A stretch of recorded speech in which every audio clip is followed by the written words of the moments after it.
My name is Rebecca Kennedy, and I am Sean, the pastor's wife here at Genesis Church. I have two children, 8-year-old Maggie and 4-year-old McAllen, and you probably see them running around like crazy people around the church. We live in the Foley area, and what else do you want to know about me? Other than attempting to raise children, Yes. What is the most daring thing you've ever done? Oh my goodness, that's a great question. The most daring thing I've ever done. I was in between my sophomore and junior year in college, and I worked on a ranch in Wyoming. And we had some little baby steers that the guys would use to practice roping on. And we decided one night that we would try to ride them, like they do at the rodeo. And so we put ropes on them, and I was the first one I got on, and I literally lasted less than a second, and it bucked me off, or I don't know what the term is for cows, but it bucked me off, and I hit the ground on my tailbone so hard, but I couldn't stop laughing. So that is probably the most daring thing I've ever done, which is pretty sad, because I don't think it's actually that daring. So what is it you think that all mothers need to hear this Mother's Day? I know what I need to hear, and I think that most moms are probably in my boat or have been in my boat at one point in their lives, and that is that amidst the craziness of trying to keep children alive, first of all, that's one spinning plate, trying to keep a house running, a job going, relationships going with your friends, and then your family, and then your husband. It feels like you've got all these plates spinning in the air, and we can get lost in the work we're doing as moms, and it's a lot of self-sacrifice. And so I feel like what I need to hear and what other moms need to hear is that we're seen, our hard work is seen, and then us as individuals is seen, that we're valued and we're appreciated for that hard work. And why is it important for mothers to hear that? I think it's important for mothers to hear that because if we don't hear that, then we get discouraged.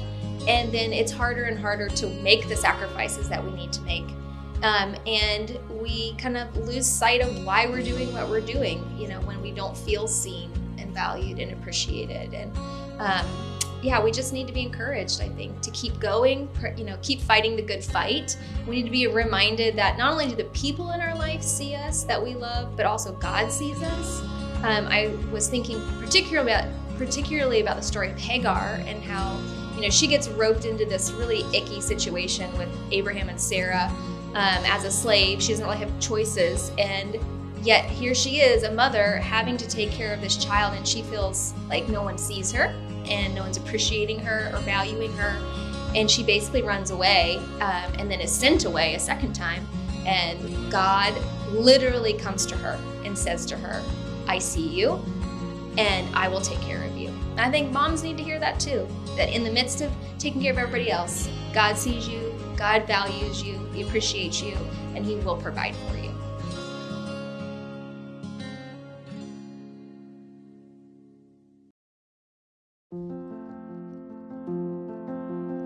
To those who gave birth this year to their first child, we celebrate with you.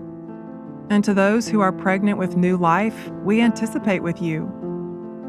To those who place children up for adoption, we commend you for your selfless love. To those who feel heartache and distance with your children, we stand with you. To those who are in the trenches with little ones every day, we are amazed by you. To those who have warm relationships with your children, we admire you. To those who lost a child this year, or those who experienced a failed pregnancy, we grieve with you. To those who will have empty nests in the upcoming year, we rejoice with you. To those who are foster and adoptive mothers, we need you. To those who step-parent, we see you loving well. To those who walk the hard path of infertility, we believe with you. To those who lost their mothers this year, we remember with you. To the mothers in each unique season, you are beautiful. You are loved. You are the best of us. Thank you.